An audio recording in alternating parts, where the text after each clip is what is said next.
Hello everyone, मैं हूं doctor सपना।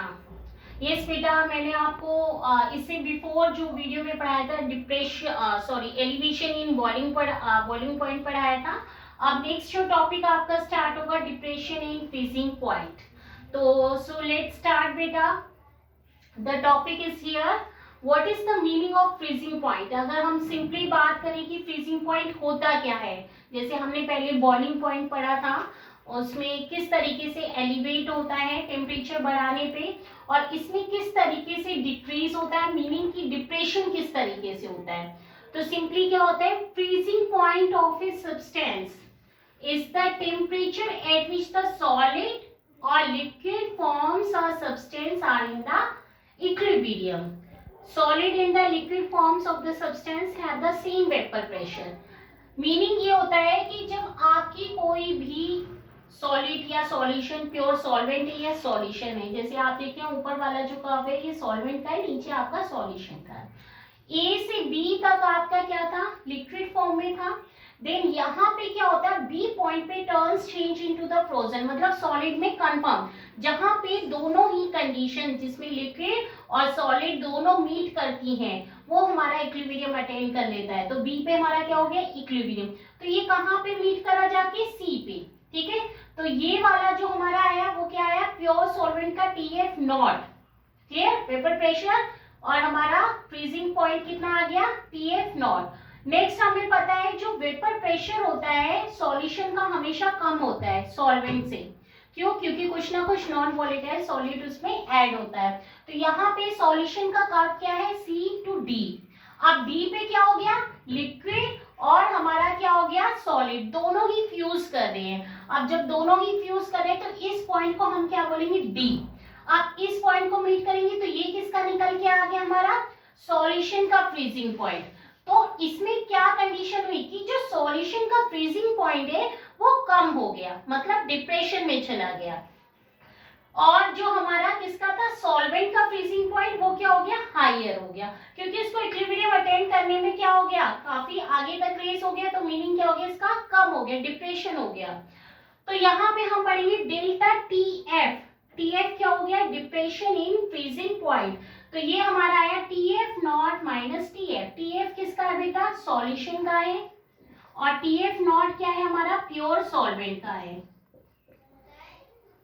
ठीक, तो डिप्रेशन क्यों कहा हमने, क्योंकि डेल्टा TF इक्वल्स टू क्या हो गया, TF नॉट माइनस TF हो गया, क्योंकि हमारा प्योर सॉल्वेंट का फ्रीजिंग पॉइंट क्या हो गया, ज्यादा हो गया, और सॉल्यूशन का क्या हो गया, कम हो गया। और दोनों ही, अगर हम एलिवेशन इन बॉइलिंग पॉइंट की बात करें और डिप्रेशन की बात करें, तो वेपर प्रेशर सॉल्यूशन का हमेशा क्या होता है, लोअर देन ही होता है। ठीक, अब यहाँ पे सिंपली हम देखिए expression for the depression in freezing point as already जो मैंने डिस्कस किया था वीडियो में, उसमें क्या था, delta TF KF into m, यहाँ पे B आता था बॉइलिंग पॉइंट के लिए। अब फ्रीजिंग की बात करें तो डेल्टा TF आएगा। KF आपका क्या होता है, क्रायोस्कोपिक कांस्टेंट। एलिवेशन में क्या था, एब्रियोस्कोपिक कांस्टेंट था, इसमें क्या होगा, क्रायोस्कोपिक कांस्टेंट। इसमें भी यही आपकी आ जाएगा कि m जब हमारा इक्वल्स टू 1 होगा तो डेल्टा TF किसके इक्वल आ जाएगा, KF। ठीक है, जो आपका मोलर डिप्रेशन कांस्टेंट है। तो जहां पे आप क्या करते हैं, नंबर ऑफ मोल्स सॉल्यूट के is taken as the unity in 1000 gram of the solvent, तो उस कंडीशन में डिप्रेशन इन फ्रीजिंग पॉइंट किसके इक्वल आ जाते हैं, कांस्टेंट वैल्यू के, और ये कांस्टेंट क्या है, आपका क्रायोस्कोपिक कांस्टेंट है। ठीक, आप कैलकुलेशन करें कि हम मॉलिक्यूलर मास को कैसे निकालते हैं। तो हमें पता है delta TF equals to KF into m होता है। एम क्या होती है, आपकी मोलैलिटी होती है। मोलैलिटी क्या होता है, number of moles given mass of the solute upon molar mass, और क्या आ जाता है, Kg ऑफ द सॉल्वेंट, मतलब जो सॉल्वेंट का गिवन मास है। तो यहाँ पे हमारी वैल्यू क्या आ गई, delta TF equals to KF into m. M हमारा मोलैलिटी हो गई, पूरा का पूरा मोलैलिटी की वैल्यू आपने पुटअप कर दी, और यहाँ से हम क्या कर लेंगे, क्रॉस मल्टीप्लाई कर लेंगे, तो M2 निकल के आ गया, डेल्टा TF आपका क्या हो जाएगा, नीचे आ जाएगा। ठीक, तो इस तरीके से हमने क्या निकाला, मॉलिक्यूलर मास निकाला, जैसे आपने पहले एलिवेशन में निकाला था। ठीक बेटा, तो मैंने आपके दोनों ही टॉपिक कवर कर दिए, एलिवेशन इन बॉइलिंग पॉइंट और डिप्रेशन इन फ्रीजिंग पॉइंट। अब मैं आपको नेक्स्ट टॉपिक पढ़ाऊंगी कॉलिगेटिव प्रॉपर्टीज, जो आपका रिमेनिंग रह गया था, कॉलिगेटिव प्रॉपर्टीज।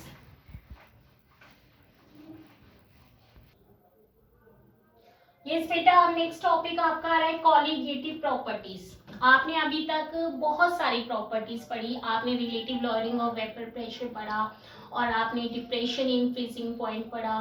तो ये जितनी भी प्रॉपर्टीज हैं, ये किस तरीके से आइडियल सॉल्यूशन जो होता है हमारा, वो कैसे अपनी प्रॉपर्टीज को चेंज करता है, मतलब किसकी वजह से ये डिप्रेशन हो रहा है, आपका एलिवेशन हो रहा है, ये सारी की सारी प्रॉपर्टीज आपकी किसकी वजह से हो रही है, कॉलिगेटिव प्रॉपर्टीज की वजह से।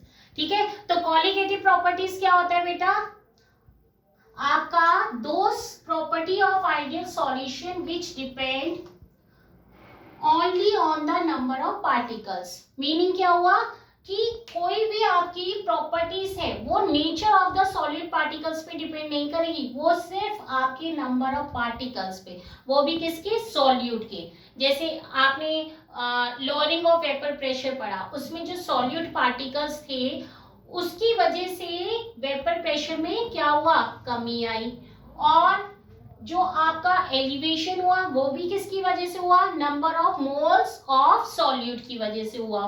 तो मीनिंग ये हुआ कि आपकी कॉलिगेटिव प्रॉपर्टीज जो डिपेंड करती है वो नंबर ऑफ मोल्स के सॉल्यूट पे करती है, उसके नेचर पे डिपेंड नहीं करती।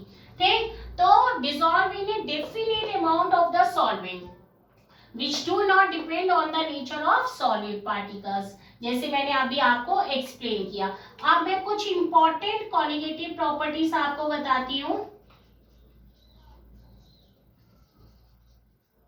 फर्स्ट मैंने आपको बताया relative lowering of the vapour pressure, relative lowering of vapour pressure.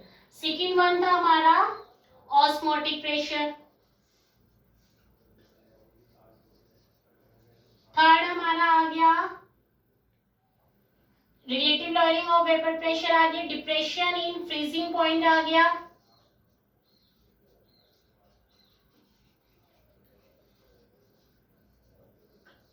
एक आपका बच्चा जो मैंने अभी पढ़ाया था elevation in boiling point, elevation in boiling point. ठीक, तो कॉलिगेटिव प्रॉपर्टीज में जितनी भी प्रॉपर्टीज आपने स्टडी करी है, इन सब में क्या होता है, जो नंबर ऑफ मोल्स होते हैं सॉल्यूट के उस पे डिपेंड करता है, नेचर पे कोई वैल्यू डिपेंड नहीं करती है। जैसे आपको relative lowering of vapour pressure का फॉर्मूला अगर पता हो तो क्या था आपका, था p naught minus p s upon p naught equals to N2 over N1 plus N2 था। ये जो है ये नंबर ऑफ मोल्स किसके है बेटा, सॉल्यूट पार्टिकल्स के है। यहाँ पे हमारा नेचर नहीं बता रहा है, ये क्या बता रहा है कि जो भी हमारा क्या हुआ है, relative lowering of vapour pressure हुआ वो due to presence of number of moles of solute particles की वजह से हुआ है। तो ये हमारा क्या हुआ, relative lowering of vapour pressure, और ये किसके मोल्स आए, नंबर ऑफ मोल्स किसके, सॉल्यूट के। तो ये जितनी भी मैंने आपको कॉलिगेटिव प्रॉपर्टीज बताई उसमें एक ही बात इंपॉर्टेंट है कि ये जो भी हमारी प्रॉपर्टीज होती है वो number of moles of solute particles पे डिपेंड करती है, उसके नेचर पे नहीं करती है। क्लियर, तो ये आपकी कॉलिगेटिव प्रॉपर्टीज होगी।